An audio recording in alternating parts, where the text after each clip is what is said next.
And the only way I could find myself was through putting myself through the worst thing possible. How'd you have the insight though? Like that's so counterintuitive. Like most people, that's precisely what they're trying to get away from. Right. So what was it in you at that moment? You're overweight, you've been bullied essentially your entire life up to that point. What makes you go, all right, motherfucker, like that's what I've got to do? Well, no one was helping me out. So my dad made my mom kind of irregular. So she worked 3 jobs, went to college full time, so she was never around. One time this person drew a picture of me and said, "We're gonna kill you, nigger," on my Spanish notebook. And I took it to my principal. And my principal said, "They spelled nigger Niger." That was the best advice he can give me. So long story short, what I realized was no one was here to help me. And the feeling I had every morning, I started shaving my head when I was 16 years old. And the feeling I had every morning, I looked in the mirror, was horrible. And I didn't want to feel like that anymore.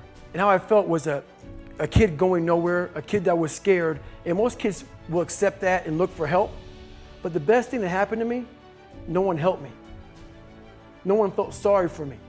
No one looked at me and said, like this day and age, they'll take you in and they'll tell everybody, stop picking on this person. Back then, they didn't care. The KKK marched in our 4th of July parades. They had to stay 100 yards back, but they marched in it. Wow. That's how this town was. And my mom cared about me, but my dad took our soul. And she did the best she could. I had to figure out I wasn't going to be a punk kid all my life. So the only way I could turn it around was to suffer. I had to build calluses in my brain the same way I built calluses on my hands. So I broke the Guinness Book of World Records for pull-ups a long time ago, but I failed at it twice. And I did 67,000 pull-ups in trying to break this record. So to do 4,030 pull-ups, I had to do 67,000 for training for that. Wow.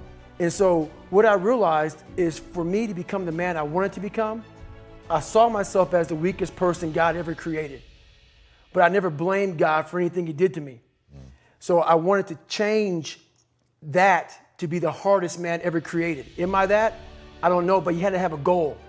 And my goal when I was sitting there, not going to school, being bullied, having no self-esteem, my goal was the only person that's gonna turn this person around is me. The only way I can turn it around is put myself through the worst things possible a human being can ever endure.